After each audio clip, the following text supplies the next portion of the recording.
Alors, je voudrais saluer quelques personnes qui sont présentes. Je pourrais pas, déjà remercier tous ceux qui vont intervenir cet après-midi pour cette deuxième édition des Assises de l'attractivité. J'ai vu notamment Alexandre Missoff, qui est le directeur général de Paris-Île-de-France Capital Économique. J'ai vu Didier Kling, qui est mon cher trésorier. J'ai vu Arnaud Bresson, directeur de Paris Europlace. J'ai vu également Monsieur Eqbal, le président d'AmCham, que je remercie pour sa présence, et tous les autres qui vont intervenir, comme je disais tout à l'heure. Alors, on revient justement, c'est vraiment, je suis heureuse de pouvoir ouvrir cette deuxième édition des Assises. On revient de Dubaï avec Lionel Grotto, que je salue aussi, le directeur général de Choose Paris Region, où on a pu encore promouvoir notre région, alors que ce soit l'exposition universelle, où on a pu insister sur l'aspect de terre d'innovation, de territoire d'expérimentation, que nous sommes dans des domaines très variés qui vont des mobilités à l'agtech, de la finance à l'industrie, ou encore, en parlant d'industrie, on était aussi au Dubai Air Show ce dimanche, qui est le premier grand rendez-vous de la filière aéronautique, spatiale, défense post-Covid, avec l'annulation du Bourget, où on allait présenter le savoir-faire de nos PME et de nos ETI franciliennes dans ce secteur pour les aider à développer également de nouveaux marchés. Alors, j'ai déjà eu l'occasion, depuis ma prise de fonction, de souligner la nécessité de poursuivre la politique d'attractivité très active que nous menons, et je salue à ce titre mon prédécesseur Franck Marguin, donc depuis 6 ans, en étroite collaboration avec l'ensemble des acteurs territoriaux que vous êtes, et de l'attractivité. On est au lendemain d'une profonde crise sanitaire qui rebat les cartes sur beaucoup de sujets, et on évolue en ce moment dans un contexte qui est marqué, d'une part, et tant mieux par un très fort redémarrage économique, et d'autre part par des transformations économiques et sociétales profondes accélérées par cette crise. Et donc justement, c'est le moment pour nous, ensemble, d'accélérer sur cet aspect de l'attractivité de la région Île-de-France. Pour qu'on garde ce leadership qui est reconnu, et j'en dirai un mot tout à l'heure, il faut continuer à travailler tous ensemble pour développer nos atouts, ne pas nous asseoir sur nos atouts, faire face à une concurrence internationale qui, nous le savons, est croissante, et apporter des réponses aux nombreux défis du monde d'aujourd'hui. Et donc, c'est l'un des objectifs de cette édition des Assises. Si les enjeux liés à la transition écologique, la digitalisation de l'économie, la transformation des modes de travail, l'indépendance stratégique et la souveraineté industrielle préexistaient à la crise, on voit que tout cela est accéléré par la période que nous vivons de manière assez spectaculaire. Et donc, il faut être réactif.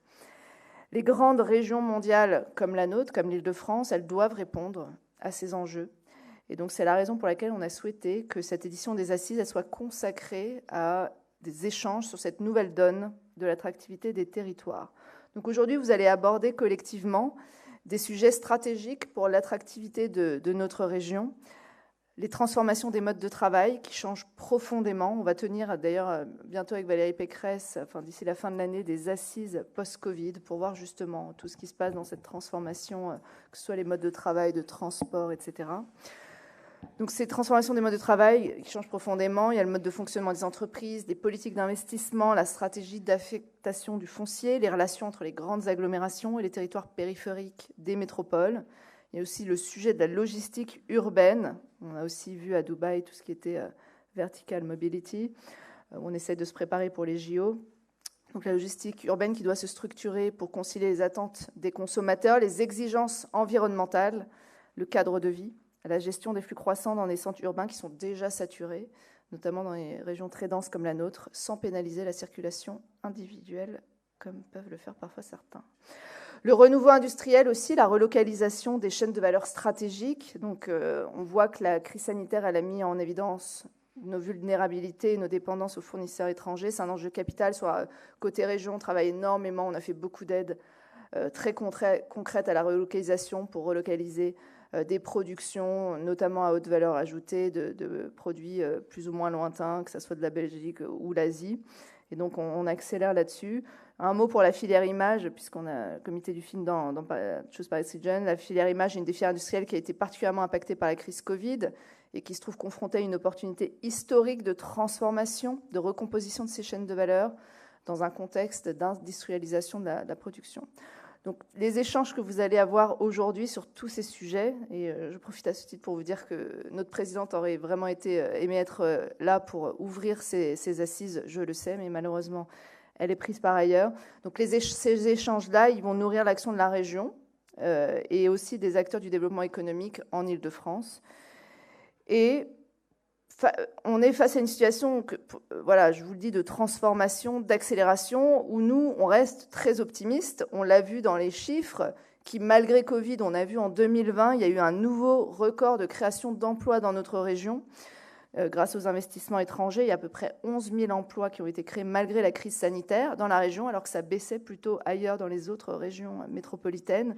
Et ça, c'est grâce à votre travail à tous, que ce soit celui de l'agence, mais aussi tous les partenaires des territoires. Je pense beaucoup aux territoires, les projets les acteurs de l'attractivité que j'ai cités tout à l'heure. Et donc, on a vu aussi, ça aussi, je trouve ça très positif. Moi, je suis élue de Grande Couronne, et vous savez qu'on a un combat avec la présidente, c'est d'essayer d'égaliser davantage le développement économique sur le territoire de la région, ce qui n'est pas simple. Et donc, ces projets d'investissement étranger qu'on a vus, ils ont bénéficié à l'ensemble du territoire. Il y a 2/3 des emplois qui ont été créés en dehors de Paris, avec une augmentation de 40% des emplois créés en Grande Couronne par rapport à 2019. Le baromètre que nous dévoilons aujourd'hui avec Paris de France, capitale économique, en partenariat avec Opinionway, dont le président est présent avec nous apporte aussi d'autres éléments qui sont très positifs et dont il faut se réjouir.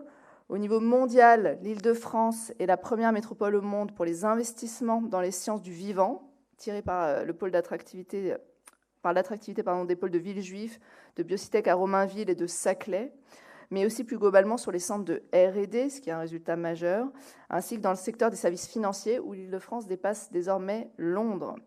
Et les attentes mesurées par Opinionway pour le futur sont aussi très positives. Pour la première fois en 13 ans de baromètre, j'espère que je ne dévoile pas tout, l'Île-de-France dépasse Londres à la question posée à 500 dirigeants internationaux sur l'image globale des métropoles.